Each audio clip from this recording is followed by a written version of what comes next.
The Legend of the Candy Cane, the inspirational story of our favorite Christmas candy, by Lori Wahlberg, illustrated by James Bernardin.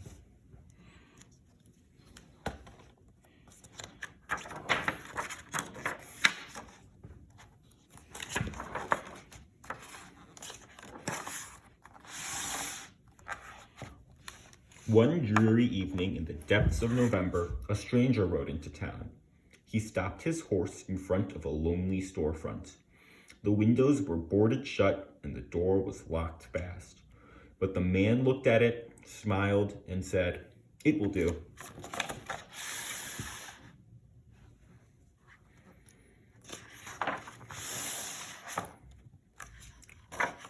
All through the gray short days and the long dark nights of November, the man worked. The townspeople could hear the faint pam, pam, pam of his hammer and the swish, snish, snish of his saw.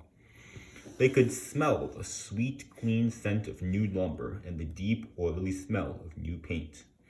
But no one knew who the man was or what he was doing.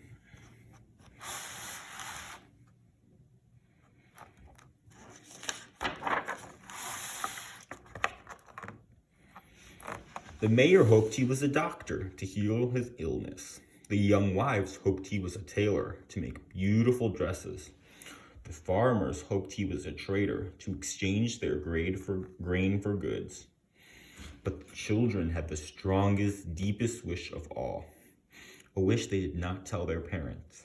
A deep, quiet, secret wish that none of them said out loud. No one spoke to the man. No one asked if he needed help. They just waited and watched and wondered and wished.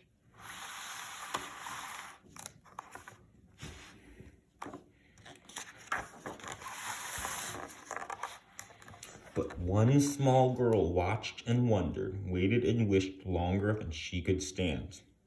And one snowy day, she knocked at the stranger's door. "Hello," she said. "My name is Lucy. Do you need some help?" The man smiled warmly and nodded. Then he opened the door and Lucy stepped inside. A long counter ran down the sides of the room. Bare shelves filled the opposite walls. In the back were dozens and dozens of barrels and crates. "Could you help me unpack?" the man asked.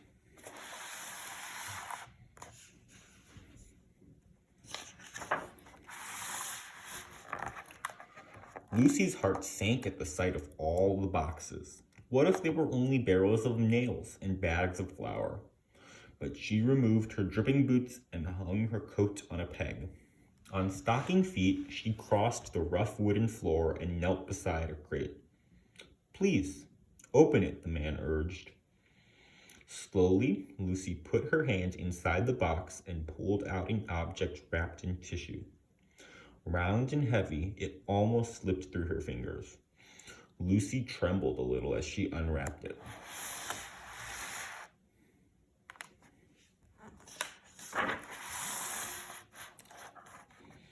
It was a glass jar. Lucy gave the man a puzzled look. "Go on," his nod said.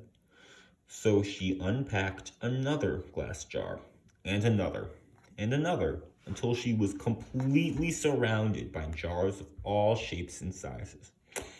Tall and thin, round and squat, jars with lids and jars without.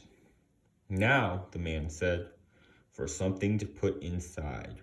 And he pulled over a huge crate stamped with a strange word.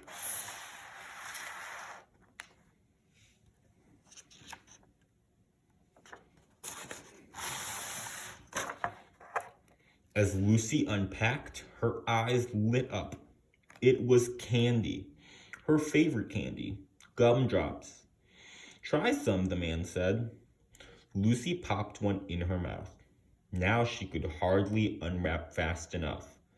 Peppermint sticks, taffy, lollipops, chewing gum. Wide-eyed, she looked at the man. "We wished," Lucy said. "Oh, yes, I know," said the man. "And here it is. Welcome to Sunman's Candy Store. I am John Sunman."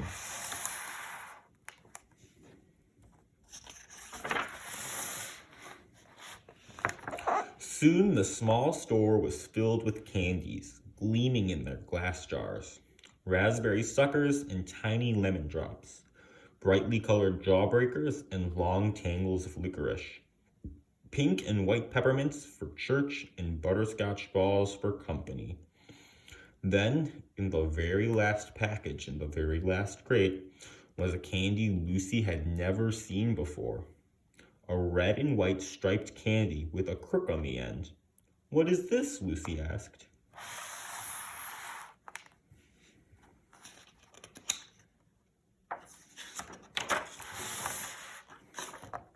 "This," Mr. Sunman explained, "is a candy cane. It is a very special Christmas candy." "Why?" Lucy asked. "Tell me," Mr. Sunman said. "What letter does it look like?" Lucy took the candy and turned it in her hand. "J," she said. "Yes," Mr. Sunman smiled. "J for Jesus, who was born on Christmas Day."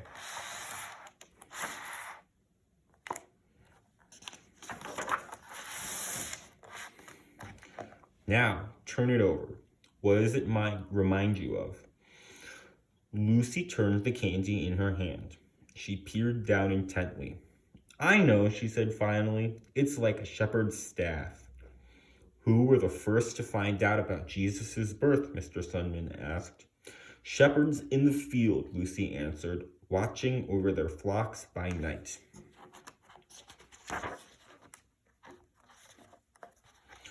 "But Mr. Sunman, what are the stripes for?" Lucy asked. The man's eyes grew sad. The prophet Isaiah said, "By his stripes we are healed." Before he died on the cross, Jesus was whipped. He bled terribly. The red reminds us of his suffering and his blood. "But then," Mr. Sunman continued, "the candy is white as well. When we give our lives to Jesus, his blood washes away our sins, making us white and pure as snow." "That," he said, "is the story of the candy cane." "Is it a secret?" Lucy asked. Mr. Sunman looked at her for a long moment. "It's a story that needs to be told," he said. "Will you help me share it?"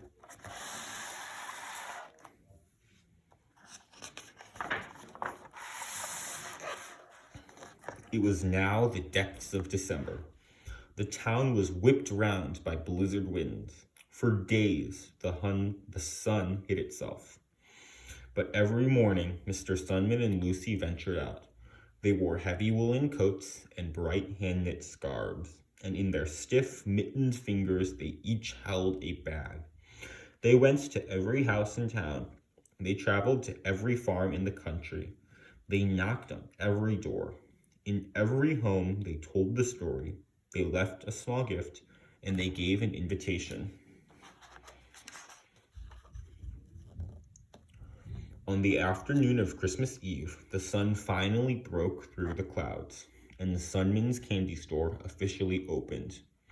The mayor came, feeling better than he'd felt in days. The young wives came, dressed in beautiful smiles. The farmers came, eager to trade grain for Christmas gifts. The children ran in dizzy circles. Yes, their wish had come true. Yes, they had come to share in the opening of the candy store. But they shared something more, something bigger, something better. On that Christmas Eve, they shared the story of the candy cane. They told of the miracle of Christ's birth, the misery of his death, and the mercy of his love.